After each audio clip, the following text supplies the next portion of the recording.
వాళ్ళు 1,00,000 మంది, మనకి 3 లక్షల సైన్యం ఉంది. 25,000 మందిని చంపాం, 60,000 మందిని చంపుకున్నాం. అయితే ఏం, ఇంకా మన సైన్యం 2,40,000. ఇప్పుడు వాళ్ళ సంఖ్య కేవలం 75,000. ఈ యుద్ధం ఇలాగే కొనసాగిన 3వ నాటికి వాళ్ళ సంఖ్య ముగిసిపోతుంది. అప్పటికి మన సేన మిగిలుంటుంది. ఈ దేశం మనదవుతుంది. శాతకర్ణి ఒక్కడు మిగులుంటే చాలు డెమిట్రియస్, మనలో ఒక్కరూ మిగలరు. మీరతన్ని యుద్ధంలో చూశారు, నేనతనిలోనే యుద్ధాన్ని చూశాను. అంటే వాడికి చావు లేదా? ఉంది. దాని పేరు ఎథీనా. అపార సైన్యం చేయలేనిది ఆడది చేస్తుంది.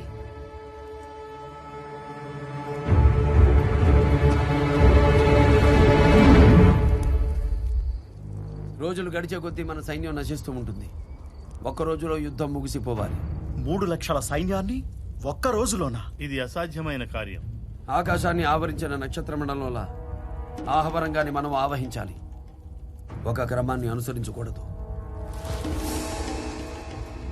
ఎవడెటు వెడుతున్నాడు, ఎటు నుంచి వస్తున్నాడు, అటు సేనకు అర్థం కాకూడదు. మన అశ్వాలు మన మాట కూడా వినకూడదు. వాటికి దారి తెలియకూడదు. పట్టపగలైనా చిమ్మ చీకట్లో కమ్మాలి. గుడ్డిగా అవి ఉరకలు చేస్తుంటే అస్తవ్యస్తమైన చుక్కల్లా మనం విస్తరిస్తూ వెళ్ళాలి. అందుకు వాటి కళ్ళకు గంతలు కట్టాలి, కళ్ళె ఒడిసి పట్టాలి. వాటి గిట్టెల కింద పడి ఎన్ని లక్షల పడగలైనా అణిగిపోతాయి. ఆ డెమిత్రియస్ నా కంట పడితే చాలు, వాడు వాడి శవమో శాతమాన కేంద్రానికి సాగిల పడవలసిందే. ప్రభు, శత్రువుల వేగు సందేశంతో వచ్చాడు. శత్రువు అయిన ఘనతను గౌరవించడం రాజలక్షణం. నేటి సమరంలో మీ సేనల స్వైర విహారం మాకు ముచ్చటేసింది. కానీ అపార జన నష్టం మమ్మల్ని ఆలోచింపజేసింది. ఉభయులకు సమ్మతమైన మధ్య మార్గాన్ని అనుసరించడం మన ధర్మం. అంగీకరిస్తే మా అంతరంగాన్ని ఏకాంతంగా మీకు తెలియజేస్తాం. ఆహ్వానిస్తారని ఆశిస్తూ యవన సామ్రాట్ డెమిత్రియస్. ప్రభు, నమ్మవద్దు. ఇది పగవాడి పన్నుగడ. ప్రజాక్షేమమన్న మాటకు తలవంచడం ప్రభు బాధ్యత. సమ్మతమే. రమ్మను.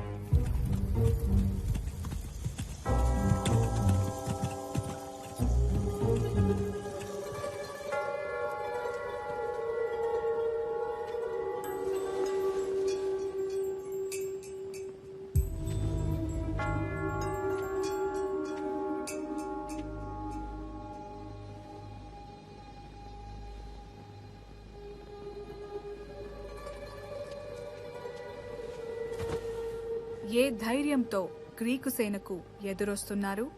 మీరు పురుషోత్తముడి కంటే గొప్పవారా, చంద్రగుప్తుడి కంటే శౌర్యవంతులా?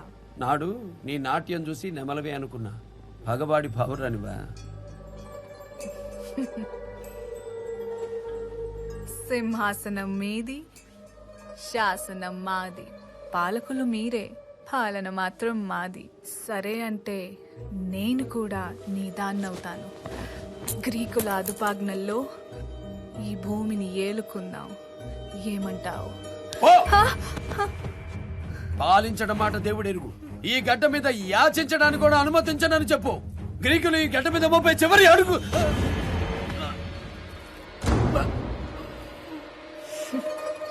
ఇప్పుడు నీ రక్తంలో ఉంది రోషం కాదు, విషం. ఈ కాలనాగు కక్కిన కాలకూట విషం.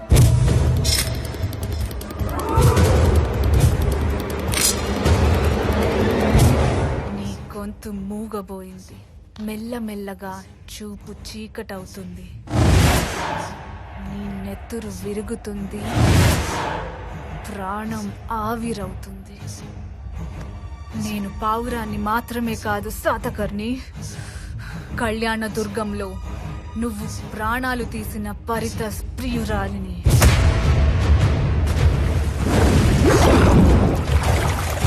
నీ మరణం నా పరితస్కి నేనిస్తున్న బహుమానం. చచ్చిపో, ఇక సెలవు.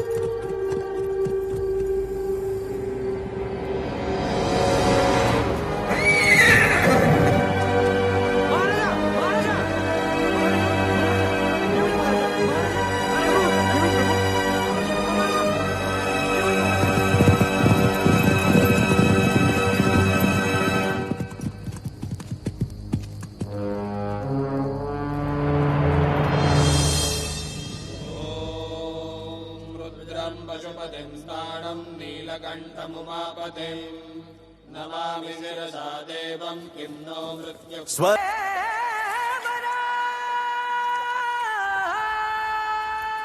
యవన సైనికులారా, అజయ్ మాస్!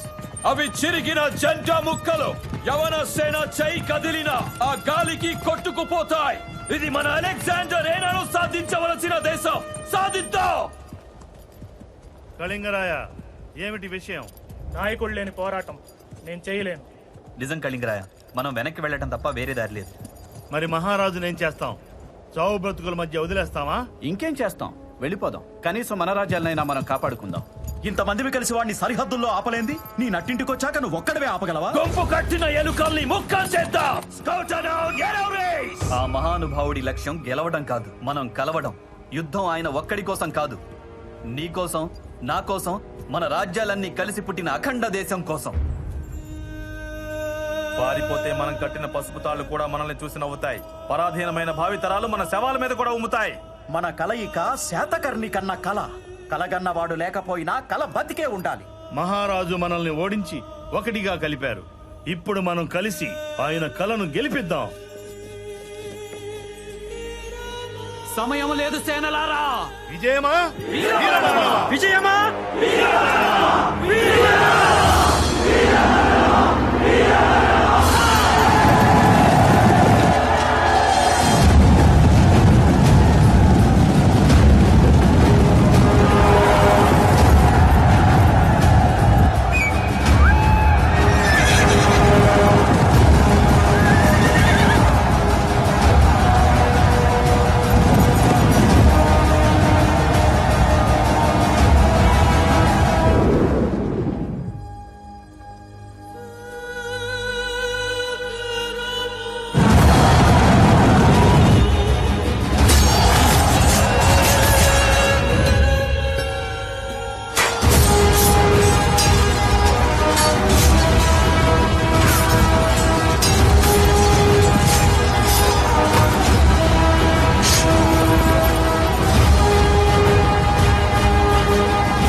అప్పుడు ఒకే రాజ్యం.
ఆకాశాన్ని ఆవరించిన నక్షత్ర మండలంలో ఆహవరంగాన్ని మనం ఆవహించాలి.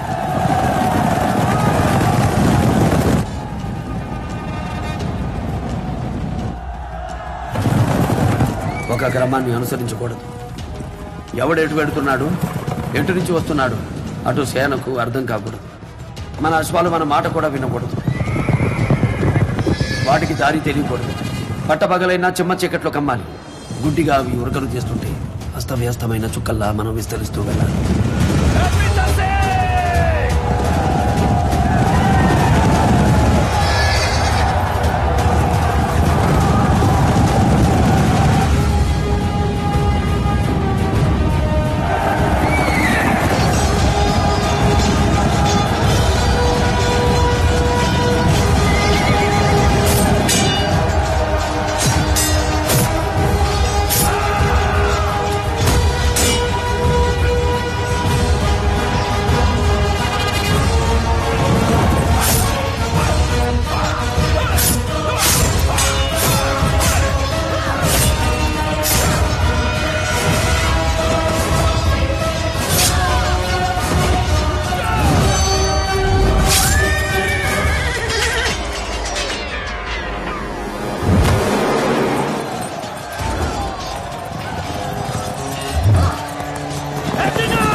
ఆడదాని చేతికి విషమిచ్చి పంపిన నాడే నువ్వు ఓడిపోయావు డెమిత్రియస్. అయినా నీ వల్ల మేలే జరిగింది.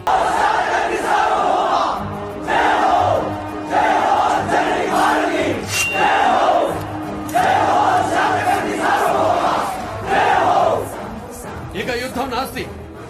ఈ గడ్డ మీద పరదేశీ దాడులకు స్వస్తి.